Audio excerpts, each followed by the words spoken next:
So today I am going to discuss about levocarnitine. What is levocarnitine? Importance of levocarnitine, functions of levocarnitine deficiency symptoms and benefit of the levocarnitine.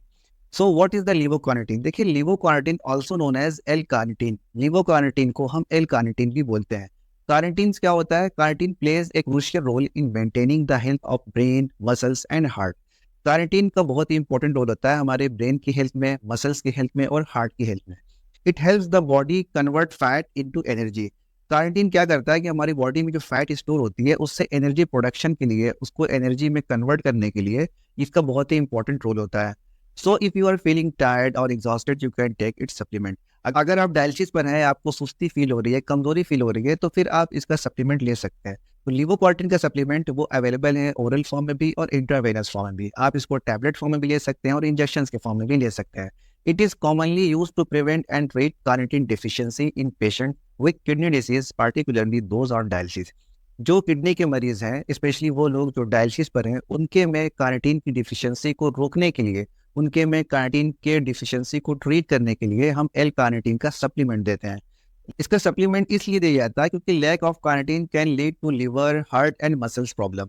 Carnitine की deficiency से liver की, heart की and muscles की problem हो सकती है. Levocarnitine में भी beneficial for anaemia, intradialytic hypotension and skeletal muscle weakness, cramps in dialysis patient. तो जो पेशेंट डायलिसिस पर है, उनको डायलिसिस के दौरान क्रैम्प ज़्यादा आते हैं, तो वो कार्निटीन का सप्लीमेंट ले सकते हैं. किसी का एनीमिया करेक्ट नहीं हो रहा है तो एनीमिया करेक्शन के लिए भी लिवोकार्निटीन का सप्लीमेंट ले सकता है. Why is levocarnitine important in kidney disease? Kidney disease के पेशेंट्स में लिवोकार्निटीन इंपॉर्टेंट क्यों? तो देखिए पहला रीजन क्या है कि इनका प्रोडक्शन कम हो जाता है, क्योंकि बहुत तरह से खाने पर रिस्ट्रिक्शंस लगे होते हैं जिसकी वजह से इनका प्रोडक्शन वो कम हो जाता है.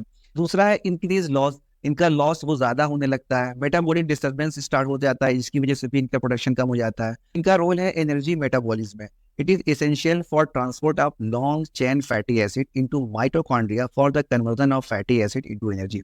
माइटोकॉन्ड्रिया में फैटी एसिड्स के ट्रांसपोर्ट के लिए ये ज़रूरी होते हैं ताकि वहाँ से फिर एनर्जी का प्रोडक्शन हो सके. कार्डियोवैस्कुलर हेल्थ के लिए इंपॉर्टेंट होते हैं, मसल्स फंक्शंस के लिए इंपॉर्टेंट होते हैं. कार्निटीन जो है बहुत इंपॉर्टेंट होता है मसल फंक्शंस के लिए. तो अगर डायलिसिस पेशेंट में कार्निटीन की डिफिशियंसी हो जाती है तो क्या होगा? एनीमिया हो सकता है, इनको डायलिसिस रिलेटेड हाइपोटेंशन हो सकता है, muscles weakness, cramps and fatigue.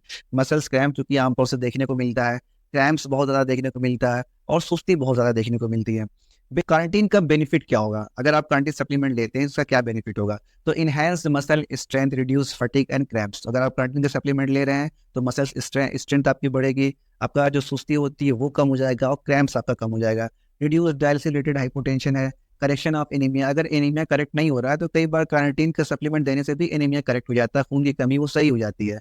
अगर कुछ लिपिड प्रोफाइल में गड़बड़ी है तो वो भी थोड़ा बहुत चांसेस है कि सही हो जाए. इन्फ्लेमेशन है तो वो भी कुछ चांसेस सही होने का. क्वालिटी ऑफ लाइफ वो देखिए इंप्रूव हो जाती है. इसका डोज देखिए, डोज वो टैबलेट फॉर्म में भी है और आईवी फॉर्म में भी है, लेकिन इसको लेने से पहले अपने डॉक्टर से या हेल्थ केयर से आप जरूर कंसल्ट पहले कर लें.